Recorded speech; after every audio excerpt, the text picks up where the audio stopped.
Welcome, Wanderer of the Quiet Hours. You just stepped into another peaceful chapter from the Sleepy Historian, a place where boring history for sleep is more than just words. It's a ritual. Tonight, you're invited to gently drift back to a time when castles stood tall, damp stone walls echoed with whispers, and, well, keeping things clean was a royal challenge of its own. You're not here for epic battles or mythical kings. You're here for the gentle side of history, the type of story told at the tempo of candlelight dancing against heavy stone walls. You'll learn of privies and rushes, chamber pots and straw, the behind-the-scenes toil of the scullery maids, and the silent beat of medieval sanitation, all stitched into a gentle-spoken history documentary that won't demand much from you whatsoever. This is for the person who likes to fall asleep to dull history, hunger for bedtime calming and gentle storytelling, or just loves archaeology, soothing narration, and tales that meander softly through the quieter realms of time.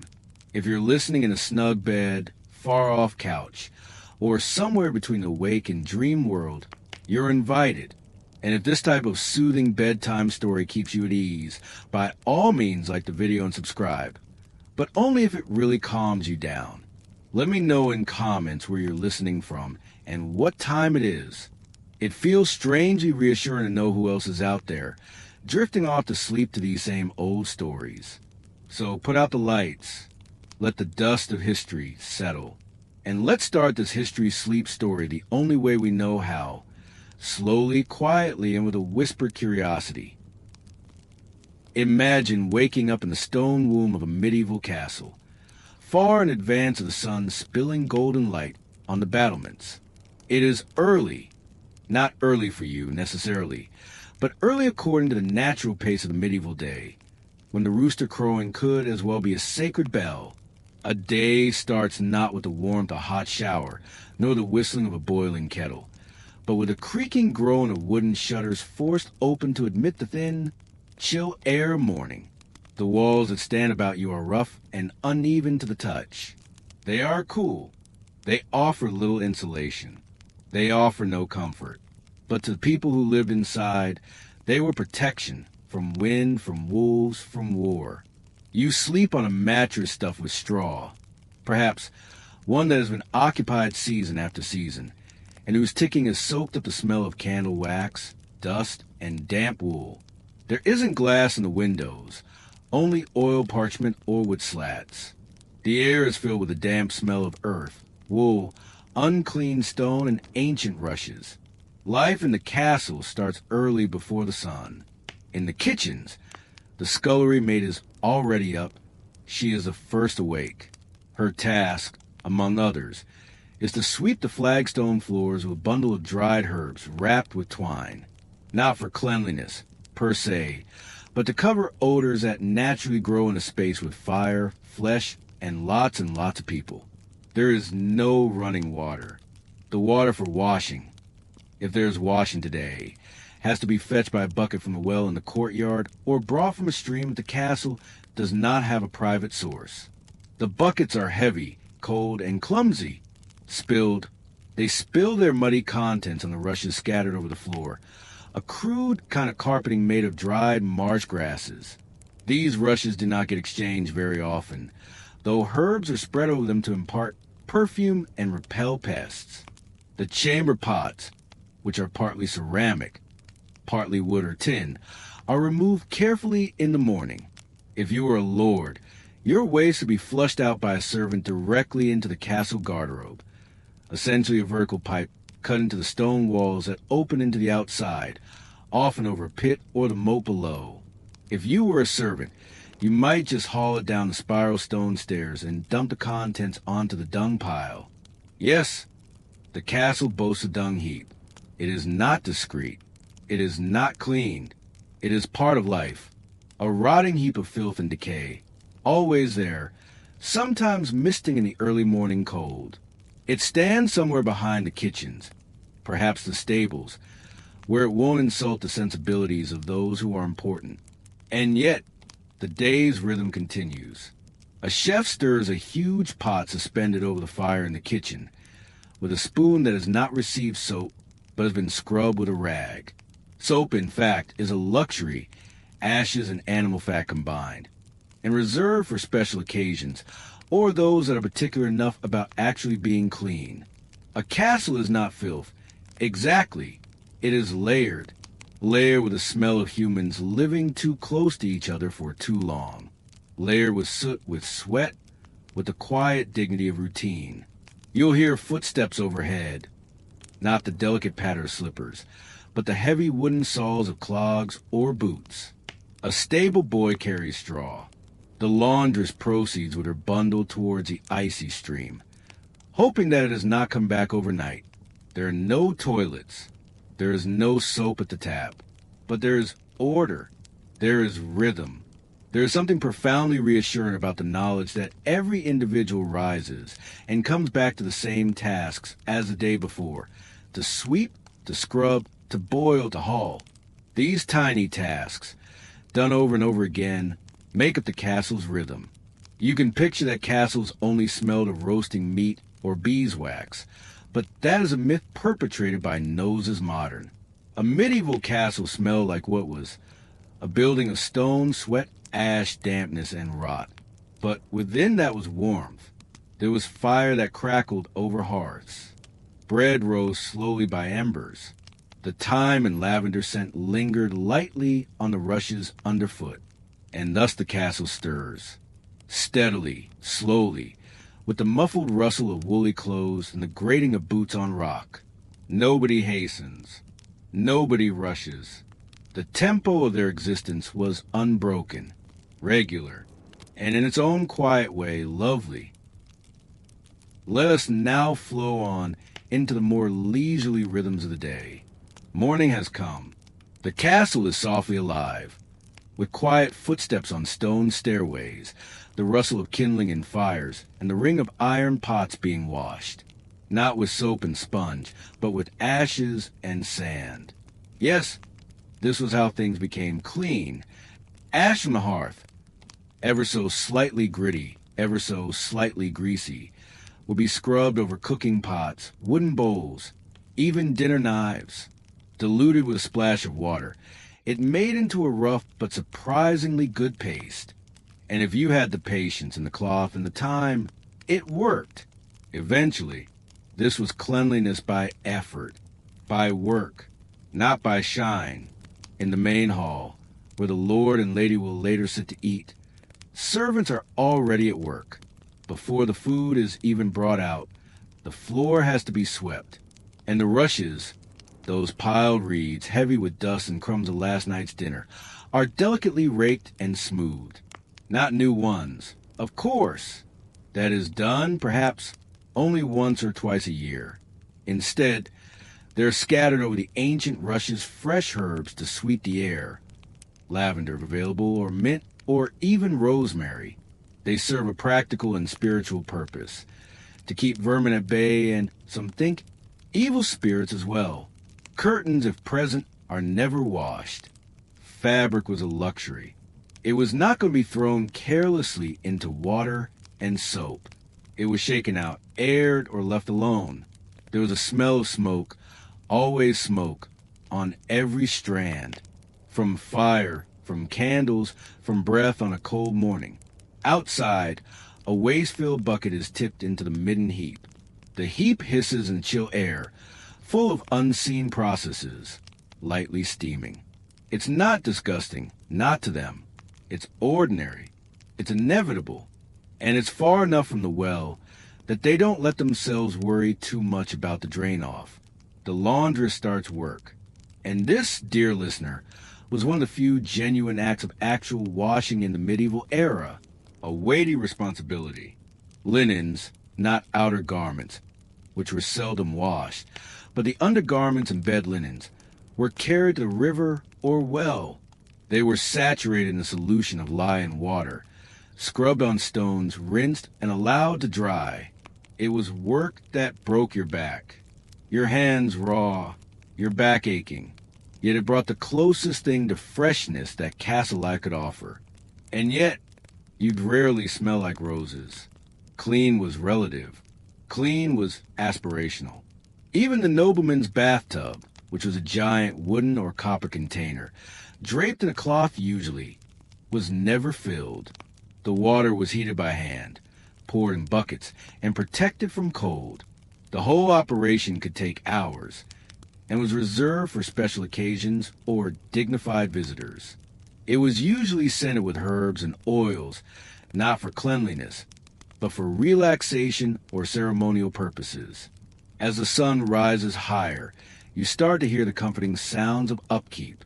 A thatcher methodically tapping away as he repairs on the roof with fresh straw, a mason chiseling stone in the courtyard, and a young apprentice cleaning soot from the fireplace, or attempting to with a cloth and some vinegar soak wool. Windows, if they are there at all, are not touched, crafted from horn, oiled fabric, or heavily painted glass. They are valued more for their scarcity than for any capacity to admit fresh air. Cleanliness, you understand, had less to do with purity, with eradicating the dirt. That was impossible, after all. Rather, the populace learned to live alongside the grime, to hide it, conceal it, or sweep it silently aside before it accumulated too far. It's a rhythm, a type of harmony, a world in which the broom is holy, the bucket dignified, the vinegar heroic, where clean is not sterile. It's livable, and in its own odd, quiet fashion, comfortable.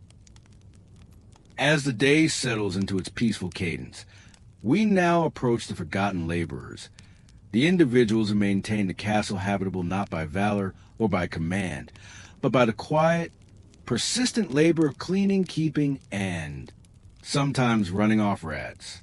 Picture the inner courtyards now filled with a warm noon sun. The walls of stone, having drawn heat slowly, give it back, and the wind that blows through narrow windows brings with it the combined aromas of cooking, animals, and soil. In the depths of shadow, where the light hardly reaches, the real caretakers of the castle move almost incognito. There's a gong farmer, a phrase as drab as the work it denoted. These were the men who would empty the latrines, either from the castle garderobes or the deeper cesspits under the building. They labored at night, working after dark or shortly before dawn, so as to not offend the noses and dignity of more noble inhabitants. Dressed in rough tunics and shod with shovels and buckets, they went into the damp places of the castle where few had the courage to linger. Their compensation wasn't admiration, but pay, and the implicit understanding that someone will have to perform this labor. In tandem with them, the rat catchers toiled with dogs, ferrets, and traps. Rats were no mere pests. They were a threat. They consumed stores, carried disease, and made mock of cleanliness. The castle cat was a welcome guest in many noble homes, a stalker with stealthy paws and deadly intent. But sometimes it required more than one beast to repel the rodents. Wooden, iron, or even stone traps were laid in corners and cellars, while some rat catchers wore ferrets, which they led by leashes into thin crevices inaccessible to human hands. Another invisible assistant was a hearth keeper, the individual who was responsible for managing the fire, sweeping ashes, and making sure the heat lasted around the clock. If not monitored constantly, the fire could go out, and with it, the cooking, the warmth, and even the security of the home. In colder climates, the fire may be banked, covered with ash at night to smolder until morning. One could be gently nursed back to life by dry sticks and hot breath. Then, of course, there were the sweepers, little boys or girls, usually orphans or servants' children, who were dispatched into cramped areas, the stairwells, the storage cellars, to brush the dust, cobwebs, and rubbish away.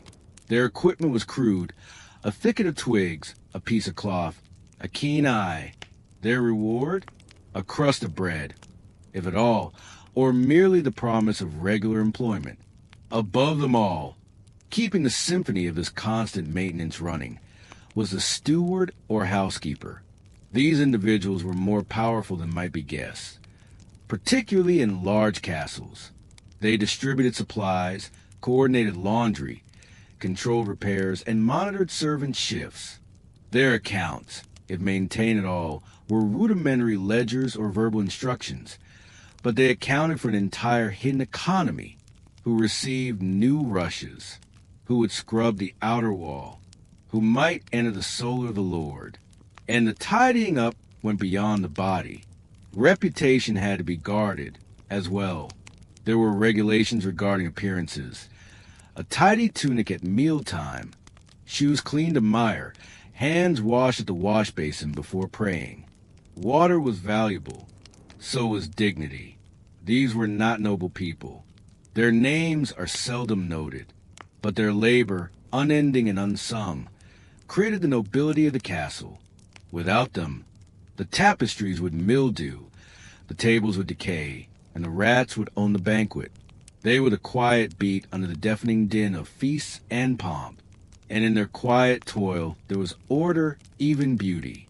So now, as the castle takes its afternoon breath, the kitchen's warm, the corridors quiet, the stables full of the swish of tails, recall those who moved quietly through its skeletons, broom in hand, bucket beside, keeping it all from slipping into filth. Picture yourself now, dear listener, strolling along the peaceful banks of an English river sometime during the 14th century. The morning air clings with damp mist, and you can hear water slosh gently against tattered linen. The beat is constant, calming, a metronome of mankind through the ages. Here we encounter a woman who may never turn up in official records, and yet was crucial to the existence of royalty, a Queen Philippa's laundress, wife of King Edward III. Her name would have probably been Joan, or Alice, or Cecily. The records of the day do not indicate, but we do know she lived, because the royal household maintained books, and among the entries for candles, meat, and cloth, there is a notation: for the washing of the Queen's bedding in shifts, 3d. Paid to an unnamed hand. Picture this woman getting up before dawn, sneaking out of the rear quarters of Stone Castle, her arms loaded with linen that's been worn by royalty. Shifts, next to the skin against the Queen. Bed sheets, folded neatly, with a hint of lavender sachets and sleeping warmth. Her path would lead her to a stream or a shallow wash pit, occasionally even to a wash house, if the castle possessed one. Although such indulgences were a rarity, she would kneel in the silt, hands cracked from lye and cold water, her wooden paddles drumming rhythmically against fabric, expelling sweat, skin oils, dust, and time. She toiled not in silence, but in hushed talk. Other women followed, and their whispers formed a soothing lullaby of gossip, prayers, dreams, and pains. They would share secrets, which ash produced the finest lye, which riverbend flowed cleanest, how to remove stains from wool without ruining the weave. Queen Philippa was a popular woman, pleasant, intelligent, and politically savvy. But even she needed this unobtrusive army of women to create her dignity look effortless. Spotless linen, clean veils, sweet-smelling chambers. These were the badges of queenship, but they were won not at court, but in ice water. Joan or Alice may never have addressed a queen, but her hands came in contact with what the queen touched. Her labor reached the royal apartment nightly, in the softness of a dried sheet or the crisp fold of a nightgown. Thus she waited upon the crown more closely than many lords. The castle wash was not done daily, not by a long shot. Every 2 weeks was the standard. Water needed to be carried, fuel collected, soap made from scratch. It was hard work and expensive. Soap was a luxury item, usually animal fat and ashes, with herbs added for perfume. Only nobles used it on a regular basis. The laundress's equipment was modest: a washing bat, a tub, ropes for drying, a kneeling stool, and occasionally wax tablets or chalk slates to identify which of their master's belongings was whose. A mistake would cost money. Losing the Queen's veil was not trivial. And yet, in this misery there was pride. Hierarchy existed among laundresses. The lady who washed the Queen's linen might be able to stand taller. She understood that with each fold and wash, she kept the face of the court intact. And then the drying. In decent weather, linens were stretched on grass or hung off wooden poles, sunlight cleansing what soap could not.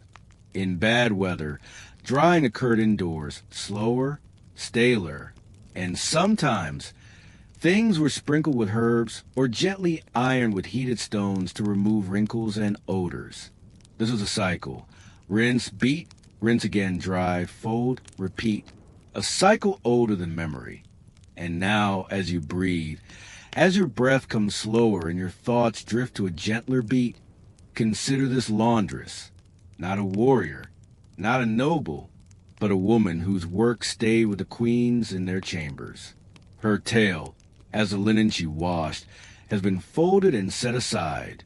But tonight, it is hung out again, slowly and without rush. The castle was far from a fortress of absolute order.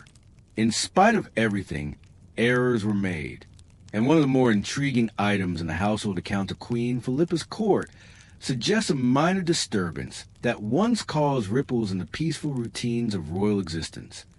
A misplaced bundle of the Queen's linens. It was 1351. The setting, Windsor Castle. It had rained for a week, the sort that made the cobbled pathways treacherous and relaxed the castle grass to a muted squelch with every step. In the wash house, a low, wooden building set close by the kitchen yard, a day of washing was in progress. Steaming wet cloths hung over racks and ropes, letting off a delicate steam from the adjacent hearth. Among the washing for the day were some of the Queen's own belongings: a well-made chemise, a tiny cap, and a pair of time-scented damask bed sheets. These were tagged quietly, a blue thread at the corner, a special twist in the hem. The head washer, a wise old woman named Mirwin, recognized these things as intimately as she recognized her own hands. But by nightfall, something was wrong. A folded package had vanished. A cap, a chemise, one of the sheets. The ropes had been refashioned a little, and there was a faint, muddy impression near the doorway. Nothing else was out of place. No hint of panic. Just a peaceful, puzzling emptiness. No one sounded the alarm, not initially. The Queen, distracted by a diplomatic reception, would not leave her bedchamber until late.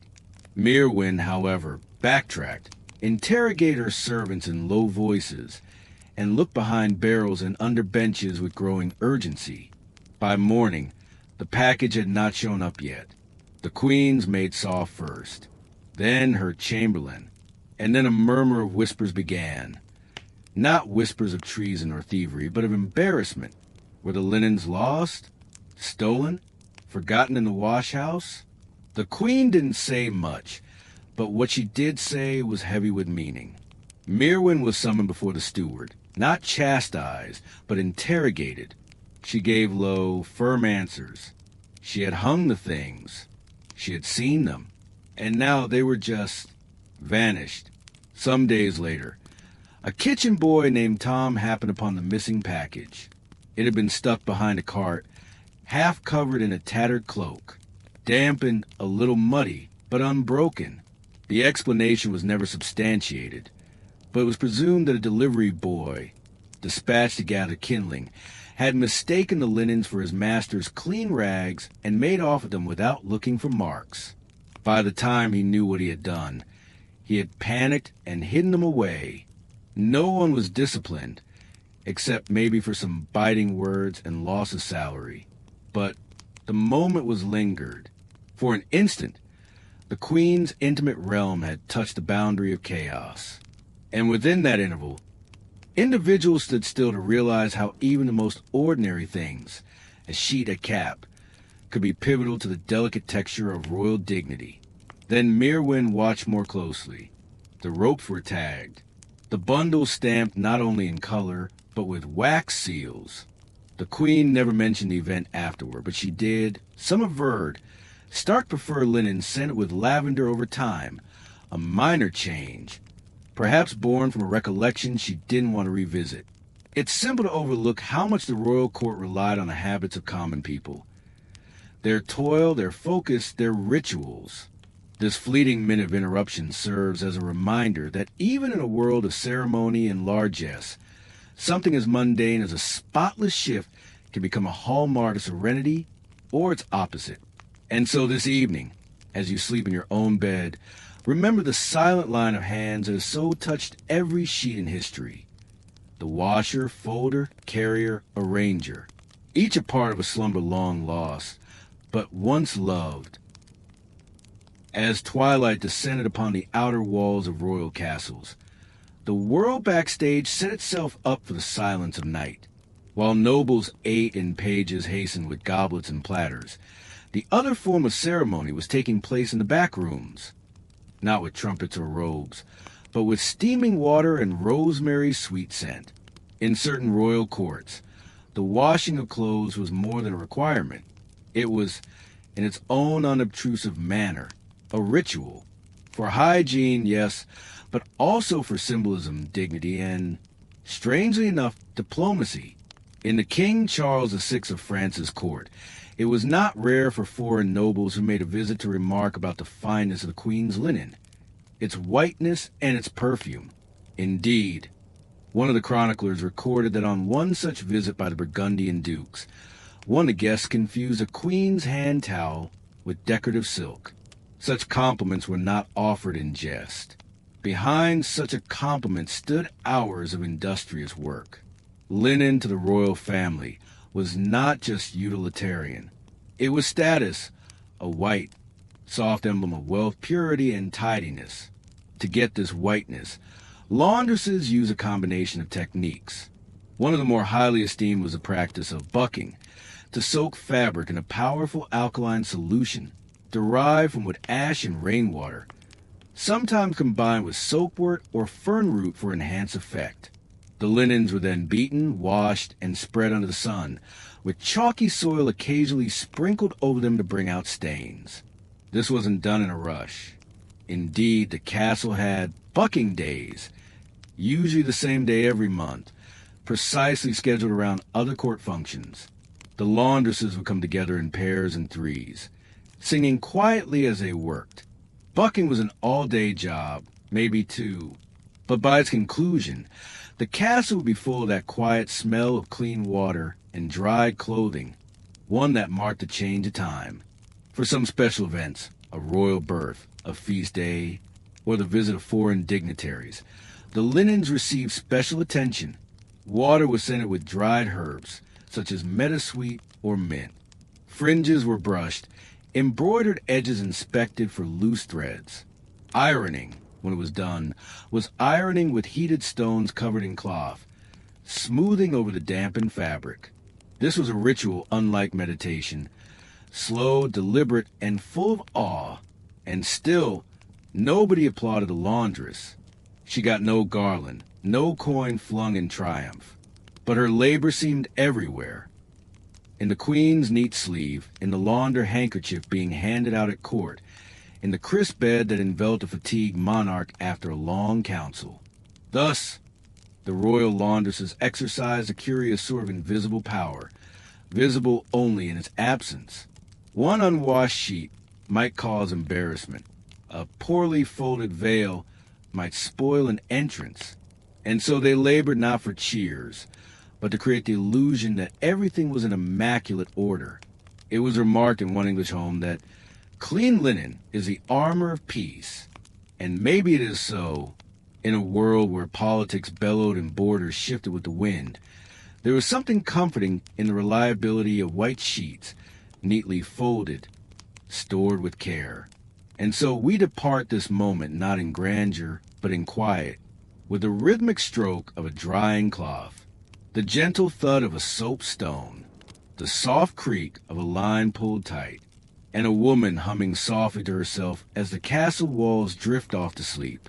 Because sometimes history doesn't happen in grand halls, but next to the washtub, where dignity is regained not with crowns, but with soap. Picture yourself walking the cold stone corridors under an old castle, the air wet and faintly moldy, reminiscent of the inside of a book that has been standing for centuries. The glow of a torch throws erratic shadows on walls chipped by hands past. Underneath all the formality and ritual of medieval existence is a softer tale, one expressed not on parchment or on chronicles, but upon layers of trash, brick, and silence. We start this chapter where few authors linger, the latrines. While seldom spoken of in hailing medieval ballads, the latrine, or garderobe, was part and parcel of castle existence. And it is through archaeology that these neglected corners have provided some of the most queasily intimate revelations about ordinary living. They were frequently constructed into solid stone walls, projecting out over the moat or a cesspit below, their shafts plunging straight down through the building, hidden behind wooden doors or concealed behind woven hangings. Sometimes there was a wooden bench with a tidy, round hole. In others, just a stone slab with a crescent hole. Drainage was different. Some flowed into running water if the castle was fortunate enough to be built above a stream. Others drained into pits slop scraped out at regular intervals by unlucky laborers, or, more frequently, left to settle and compost unobtrusively. It is not a pleasant idea, but to the contemporary archaeologist, such latrines are gold mines, buried under layers of packed earth, ash, and even for collapse, the fill of cesspits provide an account of diet, disease, commerce, and habit. In a noted excavation under the castle of Rochester in England, excavators discovered a blocked-off garderobe shaft packed with layers of medieval organic debris, cherry pits, fish bones, wiping moss, pieces of linen, and residue from herbal poultices.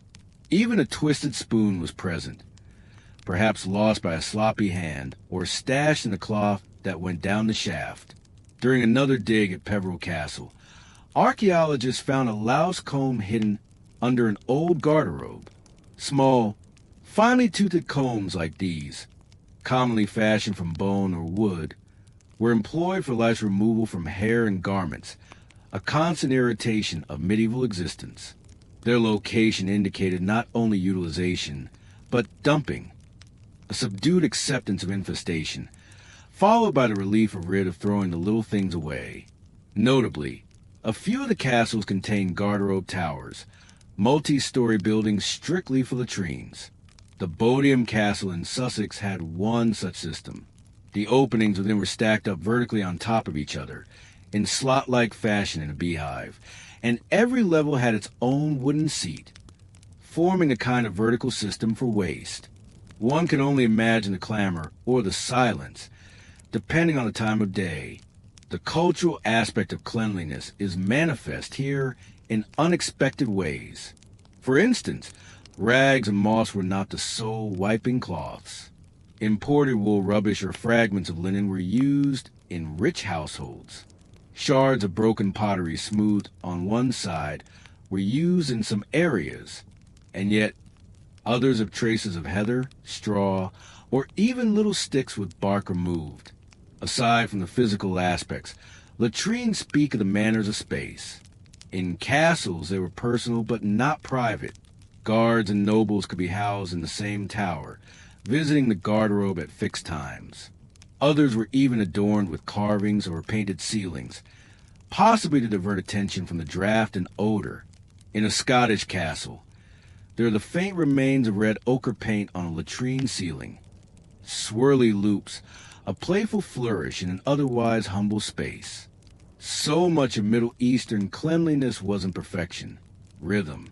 The rhythm of emptying and refilling, washing and storing away. It was, in its essence, the gradual realization that dirt would come back and needs to be addressed once more, gently, patiently, ad infinitum. And as you recline there now, in a universe where toilets swirl and soap flows from faucets, it can feel far away. But once, a long time ago, someone very much like you sat down in a chill, set a moss pad alongside them, and sigh at the raw normalcy of being human. Picture yourself again standing in the silence of stone halls and time-worn flags of a castle floor. Torchlight glows not only on dust, but something more ancient, rituals carved into habit, prayers spoken into pails of water, and superstitions as layered as soot on hearthbeam. To the medieval mind, cleanliness was not just functional, it was symbolic. It was a form of protection. And in an age where knowledge existed alongside mystery, where science and superstition took up residence together like ivy on the castle wall, the activity of cleaning was often regarded as sacred toil. The housemaid sweeping the floor chased not only crumbs, but evil. It was thought in some of Europe that dirt could contain wicked spirits, small demons that hung around corners and sneaked in dirty cloth. These ideas weren't born of ignorance, but fear of illness, of pestilence, of unseen dangers.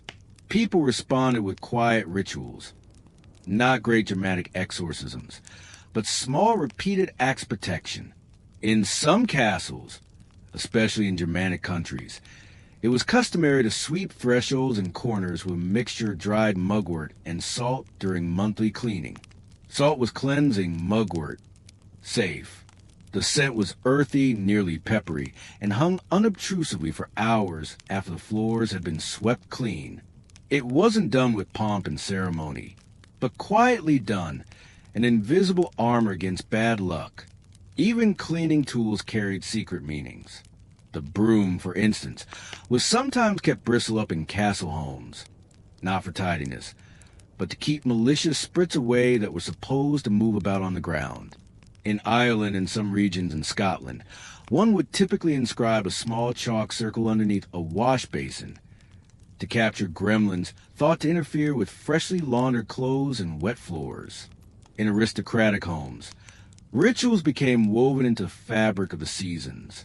Castle floors were scrubbed at the spring equinox with vinegar and herbs, rosemary to remember, lavender to quiet, thyme to give courage. These were not haphazard choices. Each had meaning, and their aromas imposed a sort of soft reboot on the house. Some of these traditions were inherited from older pagan customs. Others grew organically from generations of lived experience. A wet floor on a cold day could cause illness. A blocked drain might bring foul air, which was thought to carry death. And so people responded not just with elbow grease, but with quiet reverence. Interestingly, royal families also observed purification rituals. There's more ceremonial in nature. Castle chapels would be ritually washed before coronations and special functions. Holy water was sprinkled not only on altars, but on thresholds and staircases. The kitchens, too, were occasionally blessed with smoldering sage or yew leaves, thought to ward off sickness spirits. But these beliefs weren't always sinister. Some were strangely reassuring. For example, in some homes, there was a belief that if a servant placed a small garland of lavender on the sill after dusting a room, it would quiet whoever entered the room next. A superstition, to be sure, but one generated by beneficence. And those small packages did have a pleasant scent. The superstitions also spilled over into bathing. Before bath time for a newborn in the castle nursery, water was usually touched with silver, a coin or a spoon, to keep the baby's soul from roaming spirits. They didn't know exactly why, but it was something that had always been done. It's in these small, habitual motions that we hear the pulse of medieval life. Not boisterous, not flamboyant, but gentle and slow, like a lullaby spoken behind a curtain. Even today, archaeologists find odd trinkets stuck in crevices in castle walls, a coin by a hearthstone, a bone sculpture under a staircase, dried herbs and linen hidden behind plaster. These were not lost. They were deliberately deposited by hands who thought that cleanliness might attract safety, and that cleanliness might somehow ward off sorrow. And so you rest in the comfort of your own home, in a world where superstition is something of the past, with the assurance that at some point in the past, long ago, someone lit a light, swept their flagstones, and murmured a prayer in a wash basin, not from fear, but out of gentle hope that peace would stay just a little bit longer. Now, picture yourself standing at the boundary of a one-time great castle. Not when it was at its height, but after the years it started to bear down upon its stone skeleton. The wind flows more easily now through its arches. The tapestries are growing sparser, and soot accumulates on beams that once shone. It is in this orderly decline that we see one of the most neglected realities of medieval life. Cleanliness was never a destination, but a continuing, losing struggle. Regardless of how hard the servants or how resolute the noble household, castles, like all things, wore out. And with this where came rot grime, and a falling of dust that even the stoutest broom could not sweep away for long. Begin, if you will, in the great hall. These were the centers of many castles, where meals were taken every day, where gatherings occurred, courtly events, and where lower-level guests sometimes slept. The floors, perhaps paved with worn tiles or merely packed earth covered in rushes, were impossible to keep clean. Rushes were a type of medieval carpet. Dry plant stalks set down in layers and replaced from time to time, but from time to time could be months or even seasons. Over time, those rushes developed into a repository for grease, food scraps, feathers, lost coins, beetles, bones, and more. In the best of homes, they were exchanged often and even perfumed with herbs such as chamomile or mint. But even so, the castle damp and the extent of the foot traffic ensured they became matted, grimy, and odorous. And under the rushes a darker tale. Archaeologists have found layers of detritus that tell of ceaseless toil. Squash nutshells, fish bones, soot, and candle wax all blended into the soil, trampled down by generations of feet. Not dirt from laziness, but from the necessity of use. Inside the kitchens, there was a constant presence of soot. Despite tall chimneys and open fires, the grease from roasting meat and the peat smoke clung to everything. Walls became black with age, beams blackened with time. Restorers in some remaining castles have removed layers of black to find underneath a shiny patina, an inadvertent preservation wrought by smoke. Servants washed the pots, rubbed the pewter, swept the floor every day. But some things would not be washed away. Iron rusted despite being wiped down repeatedly. The smell of tallow from candles never quite abandoned the walls. And mice were a constant presence, despite how many traps they set. Water also was an issue. In castles with untrustworthy plumbing, water had to be drawn up from wells or retrieved from nearby streams. This resulted in full-body bathing as a rarity and mopping as minimal. The notion of washing a stone floor using pails of soapy water was, to most, a sporadic luxury. They instead used sweeping, airing, and herbal smoke to disperse dampness and smell. Even in bedchambers, things decayed. Mattresses were filled with feathers or straw, but they compressed, mildewed, and sometimes infested with insects over time. Sheets were laundered naturally, but to dry them out in a damp, smoky castle was no easy task. And so, gentle odors clung, not overwhelming perhaps, but persistent, like the scent of an old attic, familiar and queerly comforting. Eventually, portions of castles fell out of use. Towers were shut off, cellars untouched, gardens gone wild. When castles went out of favor, either because the seat of power shifted or family fortunes dipped, they tend to be shells of their original selves. But even so, remnant of the individuals who attempted to keep them tidy lingered, a leaning broom in a corner, a cracked pail, a rusty soapstone. And now, centuries on, these forgotten fragments whisper tales of toil, of routine, of quiet dignity in the face of dust and ruin. So as you're there, with the regular breath of sleep starting to rise and fall, remember this. Medieval folks, too, loved their homes. They cleaned their floors. They thrashed their carpets. They made an effort. And even when it didn't hold, even when the soot came back or the rushes decayed, they started again. And perhaps that's the loveliest part of the tale. The trying, the coming back. The hope that tomorrow the hall will be that little bit cleaner than it was today.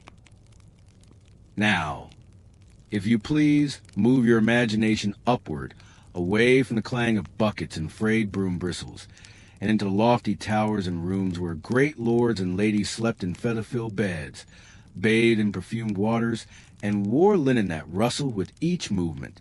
During the Middle Ages, cleanliness was more than a virtue. For the elite, it was part of their persona, a beautifully preserved veneer of polish that distinguished them from the working masses. But even this vision of polished civilization involved work, staging, and servants laboring unseen in the background. Picture yourself standing in a lady's solar, an intimate chamber bathed in filtered light through arched stained glass. The scent of lavender and rose oil lingers. The floor is swept, the cushions plumped, the linen veils washed and dried by firelight. A maid is combing her mistress's hair, a daily duty not just for looks but cleanliness. Hair, especially, was an area of noble grooming. Though full-body bathing was rare, hair was washed, oiled, and plaited often. Noble women could rinse with rose water or diluted vinegar and herbs. Head coverings, wimples, veils, hennins, kept hair covered and neat, and lice, though prevalent, were discreetly dealt with using fine-toothed combs and the odd herbal treatment. These proceedings were veiled in privacy and silence. Not something to talk about, but essential rituals of elegance. Bathing, when it happened, was a formal occasion. Imagine a big wooden tub brought into a room, lined with cloth, and filled with hot water brought by servants. Fragrant with chamomile, mint, or even ground rosemary, the bath was both cleansing and convivial. Some noble families bathed once a week, others less frequently, but when they did, it was in form. A screen could be installed for discretion. Heated stones to warm the water, and then perfumed oils rubbed into the skin. Garb also was a matter of cleanliness. Linen undergarments were worn against the skin, absorbent, airy, and simpler to clean than outer clothes. Those were cleaned more regularly and washed gently. Soap, usually based on animal fat and ash or foreign Castile soap, was applied sparingly but with care. A noble's chamber tended to smell cleaner of cloth than of heavy scents. Even the practice of washing hands before eating became ritual. Guests, in anticipation of lavish feasts, were first given perfumed water flung over their fingers from silver ewers. Towels embroidered with family crests were passed to them. It was practical. Meals were frequently consumed by hand, and symbolic, cleansing before excess. Castles, being homes of the highborn, also enjoyed a more sophisticated cleanliness infrastructure. A few boasted primitive plumbing arrangements, such as stone channels to divert waste from living spaces. Privies were occasionally incorporated into outer walls, referred to as garderobes, where waste fell into chutes or even moats. Even rudimentary by contemporary standards, but better than the common arrangements of peasants. And yet, all that purity was as much show as it was reality. It was an impression of tidiness, a scented difference from the rowdy and filthy lower orders. A tidy tunic, a well-combed beard, a shined shoe. These were not just signs, subtle but clear of caste. In reality, the castles themselves were not sterile. The stones sucked in dampness. Fire left ash. Rodents still scurried in. But in the private apartments, amongst the scented waxes and silks, cleanliness was tended to, a vision maintained by meticulous rituals and an untold number of hands. So listen, floating over these invented halls, and let your thoughts dawdle in the still luxury of a universe in which cleanliness was a symbol, a destination, a dance between effort and grace. See the delicate fingers plaiting a lady's hair by candlelight, the soft pouring of rose water over fingertips, the whisper of linen sheets, just aired. This was a universe of aristocratic hygiene, imperfect but intentional. And now, having caught that tender glimpse, we set out to roam still deeper, into the whims and excesses of upper-class cleanliness, where fixation, superstition, and creativity forge the most bizarre of habits. Picture yourself walking slowly down a corridor in a great castle, the flagstones smooth beneath your feet from all the centuries that have been walked. On the other side of a carved oak door, a room is full not of people, but a scent heavy, sweet, and slightly strange. It was not unusual. Cleanliness in the medieval imagination wasn't always soap and water. Many times it was about air, balance, and smell. For the upper classes, superstition tended to direct hygiene rather than science. They thought that disease invaded the body through bad air, the theory of miasma. Although untrue by today's standards, this led to refreshingly considered practices. Windows were open, herbs were smoked, rose water was sprinkled on bedclothes. The rich may wear pomanders, small balls of scent, around their neck or belts, each loaded with clove, nutmeg, or dried lavender. These weren't only for fragrance, but also for protection. Bath time also became ritualistic. Though we may today think the elite bathed frequently, many nobles restricted their baths, not from laziness, but apprehension. It was widely believed that hot water clogged up the pores and left one susceptible to illness. So, full-body bathing was a special event or taken with utmost caution. A noble woman might bathe once a month, but when she did, it was a production. The ritual was close to drama. The bath was first prepared with herbs, rosemary for cleansing, chamomile for serenity, thyme for defense. The temperature of the water was checked over and over. Screens or drapes provided discretion. And then the skin was massaged with perfumed cloths or powders, not merely to dry but to seal the body anew. In certain courts, particularly during later medieval times, perfumes and powders were the chief way of remaining clean. Clothing was spritzed with citrus water. Hair was powdered with fine powders, in some cases created with rice flour or ground pearls. The French court, especially, was renowned for these practices, where bathings were few, but being highly scented was a mark of refinement. Soap was also a status symbol. Ordinary people may have used lye soap, which was harsh and dehydrating, but the wealthy had the option of the better quality ones. Spanish Castile soap made from olive oil, for example, was so pricey that it was sometimes exchanged as a present among nobles. Some soaps were even shipped in with spices such as cinnamon or cardamom sewn into them, more showpiece than utilitarian. One of the most intriguing practices was the changing of linens. Fresh undergarments were so closely tied to cleanliness that nobles were convinced that putting on fresh linen regularly was more essential than washing. King Louis XIV of France, for example, supposedly changed shirts several times daily, yet bathed only a few times a year. Although this story tilts toward the early modern age, its origins were medieval. The body, most thought, should not be interfered with too frequently. Cleanliness, too, was gendered. Noble women were required to keep appearances. Tidy hands, clean nails, smooth hair, and breath sweetened with herbal concoctions. Mouthwashes included everything from mint and vinegar to crushed fennel dissolved in wine. These were used not because humans craved many freshness, but because bad breath, it was thought, was evidence of bad morals. And yet, in spite of it all, castles themselves, even the wealthiest ones, weren't dirt-free. Fleas and lice remained. Dogs ran through corridors. Kitchens became smoky, but appearances were everything. To smell like roses, to sport powdered gloves, to don robes that rustled not stank. These were gestures of refinement. And perhaps most revealing of all, noble families tended to construct their own private chapels and castles, and directly next to them, they located their finest garderobes. For the wealthy, cleanliness and sanctity were entwined, nearly inseparable.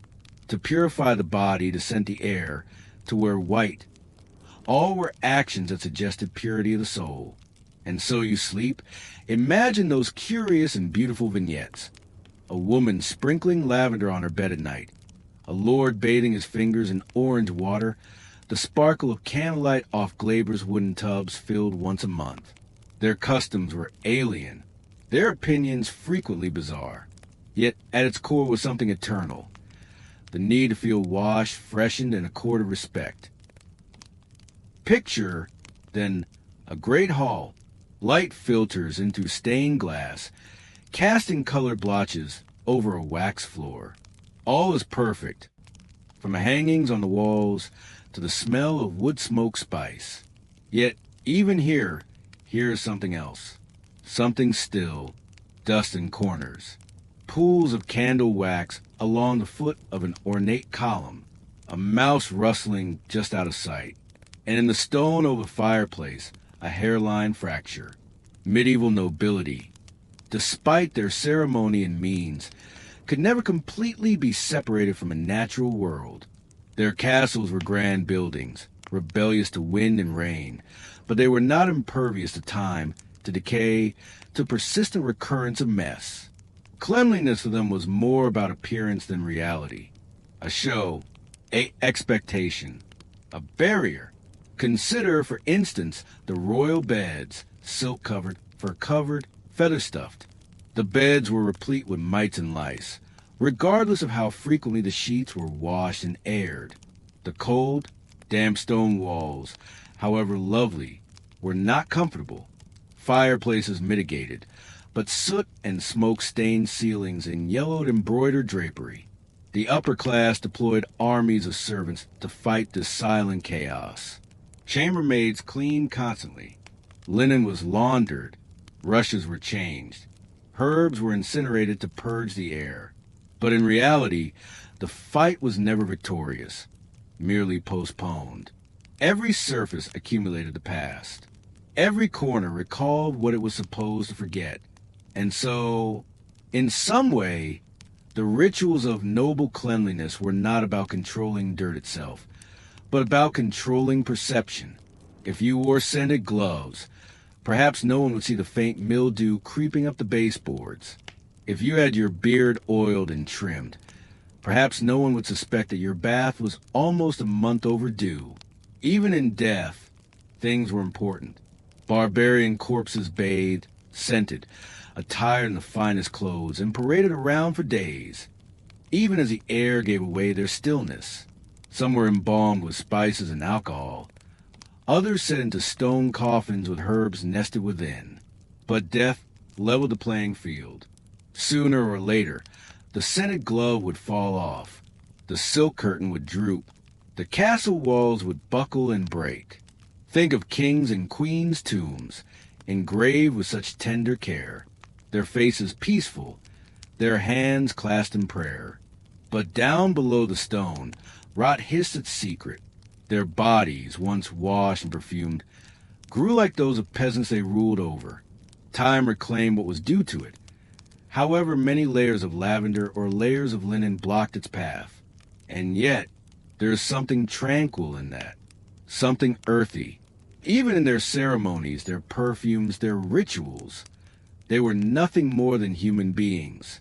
Human beings attempting to smell fresh, to be comforted, to be remembered. They held on to cleanliness not only for beauty or health, but for dignity. So, tonight you sleep, eyes weighted, breathing slow. Imagine those grand halls. Imagine the soft rustle of a cloak, the silence of footsteps across weathered stone, the servant arranging clean linens in an empty room, the aroma of rosemary dwindling into cool, old air. Even the most magnificent castles come crashing down still. Even the most raucous courts grow quiet, and in the quiet, peace resides. And now, dear listener, the torches are extinguished. The massive wooden gates of the castle creak, softly shut behind us, and the buzz of medieval life recedes into silence.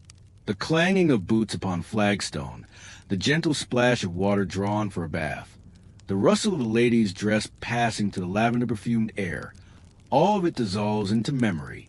You've journeyed tonight through the often overlooked world of medieval cleanliness. You've wandered kitchens lined with straw and hearth smoke. You've stood beside noblemen perfumed with orange water. You watched servants scrub stone staircases, change linen sheets, and light herbs to drive away invisible dangers. And as odd as their ways were to us now, as quirky or even goofy, they were ultimately attempting to do what we all attempt. Take solace in routine, tranquility in ritual, a small bit of order amid life's constant clutter. You may find it strangely comforting, therefore, to be able to tell yourself that even the greatest queens fretted over halitosis. Even the greatest kings waited for their tub water to cool precisely. And even in the most holy, scented rooms, dust accumulated. Here at Sleepy Historian, we delve into the dull history for sleep. Not because it's not deserving, but because it is so very human. These gentle, quiet spots in the past teach us that the humans who came before us weren't so different after all. They too experienced tender moments, quiet terrors, private rituals. They too snuggled up at night and hoped for a little heat, a little calm. So, if this type of storytelling is what helps you sleep, go ahead and like the video and subscribe, but only if it really does bring you peace. Let me know in the comments where you're listening from and what time it is. It's weirdly reassuring to know who else is out there sleeping to the same old stories. Let the past fold gently around you like a soft linen sheet. Let the myths and murmurs soothe the mind. Let the stone halls of history echo into sleep. Thank you for joining me. Until next time, rest well. And remember, even castles sleep.